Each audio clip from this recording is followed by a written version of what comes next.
El Congreso de Colombia acaba de prohibir las corridas de toros. Ante la indiferencia de la mayoría, el regocijo de esos pocos activistas animalistas tan desubicados y tan contrarios al humanismo y a nuestra civilización, y la preocupación de unos pocos, no solo de los taurinos, sino de los filósofos. Y es significativo que sean los filósofos los que se den cuenta de todo aquello que está en juego. Estoy pensando en Fernando Savater y su tauroética, de Francis Wolff y sus 50 razones para ser taurino, o el libro recientemente publicado por la editorial Señor Stocott de por qué debería ser taurino, de mi querido amigo Antonini Jiménez, que anticipo que todavía no me ha dado tiempo a leer, pero que estoy deseando hacerlo. Y es que la prohibición de las corridas de toros es un atentado contra nuestra libertad, contra nuestra democracia, contra nuestra dignidad, contra nuestro patrimonio.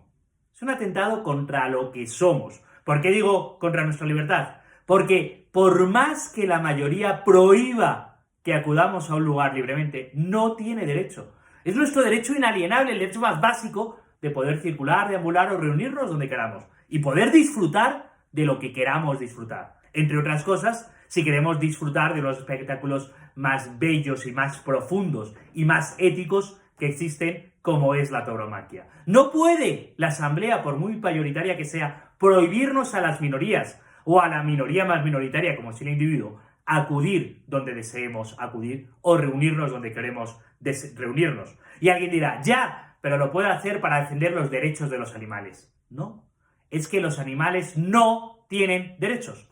Lo digo así de claro. Y me preocupa muchísimo que tengamos que entrar en ese debate que es tal confusión. No es que se eleve a los animales a cierta dignidad por decirles que tienen que derechos. Es que se degrada al ser humano al reconocer que los derechos no son algo inalienable, intrínseco, nuestro, propio de nuestra condición de ser humano, de ser social, cultural y civilizatorio. Y que los derechos son nuestros, de las personas, que además conllevan obligaciones. Una cosa es que los seres humanos tengamos la obligación ética de no maltratar a los animales. Y otra cosa completamente distinta es que los animales tengan derechos, o que los seres vivos tengan derechos, o que los seres sintientes tengan derechos, porque da igual donde quieran ustedes poner las barreras. Los derechos son ontológicamente de las personas. Y da igual lo que diga el derecho positivo, o la Constitución, o el Supremo Corda. Lo que importa es el ser de las cosas, la ontología, el derecho natural, la razón ética de las cosas,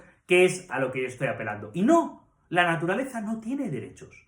La naturaleza no tiene derechos porque además no tiene obligaciones y porque los derechos son propios de las personas. Son un acto civilizatorio nuestro, de nuestras culturas y sociedades, que se articula a través de la ley, pero los derechos son nuestros, no son de los animales. Podemos reconocer un cierto trato o buen trato hacia los animales, eso sí, pero no derechos, que es completamente distinto. Esta es parte de la tendencia de lo que ocurre en nuestras sociedades actualmente. Y ya lo decía Chesterton, esa idea de llamar a todo lo que nos gusta, a lo que nos parece bueno, derecho, y a todo lo que nos parece malo, prohibirlo. No, no es un derecho por el hecho de que te parezca que es bueno, no lo es, porque los derechos son de los seres humanos y tenemos que apelar y recuperar ese humanismo, y no hay mayor humanismo que en las corridas de toros, y tenemos que apelar y recuperar el humanismo frente al ecologismo y al animalismo que nos pretende equiparar a los animales. Y no, somos ontológicamente diferentes, somos sustancialmente diferentes a los animales, y evidentemente yo creo que los seres humanos somos superiores a los animales. ¿Sabes por qué? Porque entre otras cosas podemos tener este debate ético que los animales no pueden tener, solo responden a su instinto.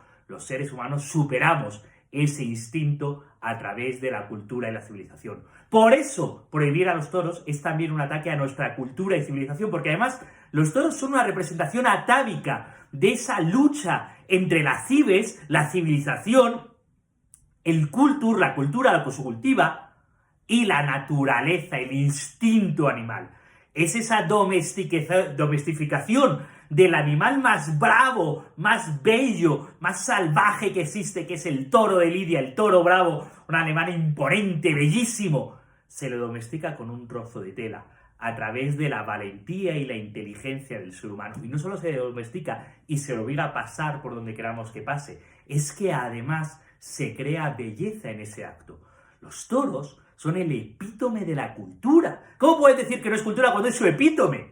Es la cultura sublimada. ¡Qué maravilla que es la tauromaquia! Y si no sabes de lo que estoy hablando, lo lamento muchísimo por ti, porque te estás perdiendo gran parte de tu herencia cultural, de tu patrimonio, de la belleza que te han legado tus ancestros. Y te la estás perdiendo por pura tontería. Pero además, se atenta contra nuestro patrimonio natural, porque hay una evidencia. El toro de Lidia existe, ese animal bellísimo existe, porque existen las corridas de toros. Y si prohíbe las corridas de toros, condenan a la extinción al toro de Lidia. ¿Es eso lo que quieren? Los supuestos defensores de los animales están dispuestos a condenar a la extinción al toro de Lidia. ¡Qué contradicción! Condenan a la extinción a todos los páramos, a todas las dehesas donde se crían los toros. Uno de los paisajes naturales, no naturales, hechos solo por la naturaleza, naturales cultivados por los seres humanos, que lo hemos domesticado a lo largo de siglos y que hemos creado uno de los paisajes más bellos que existen sobre la faz de la tierra.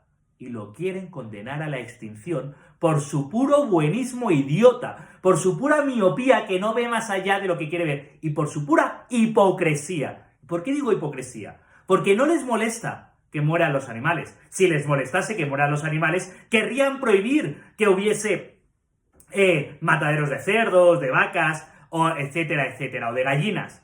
Y eso evidentemente parece que no les molesta. No les molesta que los animales teóricamente sufran, así sea encerradas las gallinas en un criadero de huevos o encerrados los pollos a los que se les cambia la luz para que crezcan más, o los cerdos estabulados. Parece que eso no lo quieren prohibir porque saben que prohibir eso sería condenar a la humanidad a no comer carne y por tanto a ser o mucho menos o extinguirnos. No. Por tanto, no nos digan que es en nombre de los derechos de los animales, porque el primer derecho es a existir. Por tanto, si los animales tienen derechos, tendrían derecho a no ser matados. ¿Vamos a defender que no podemos matar hormigas, cucarachas o ratas? ¡Pero qué barbaridad! De hecho, si todos los seres vivos tienen derechos, los microbios, los virus también tienen derechos, ¡pero qué barbaridad estás diciendo! Esa tontería solo procede de un concepto de haber visto demasiadas películas de Disney y haberse creído que los animales van por el campo hablando entre ellos y siendo amiguitos entre ellos y teniendo conversaciones. Oigan, que las fábulas han existido en toda la historia, pero la primera vez que parece que hay una generación de idiotas que se creen que los animalitos van diciendo y que en nombre de la naturaleza niegan la naturaleza de la naturaleza, niegan lo que es la naturaleza, es en estos momentos que nos llevan a estas prohibiciones bárbaras y absolutamente anticivilizatorias y tan peligrosas. Por eso tenemos que defender la tauromaquia. Porque es defender nuestra libertad, es defender nuestra dignidad y es defender nuestro patrimonio, nuestra cultura y patrimonio natural.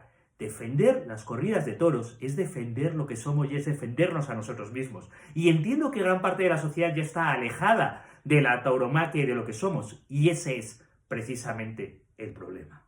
Ojalá que vuelvan los toros a Bogotá, ojalá que vuelvan los toros a Medellín, ojalá que vuelvan los toros a Cali, ojalá que vuelvan los toros a Cartagena. Tantos y tan grandes toreros y afición taurina colombiana, estamos con vosotros.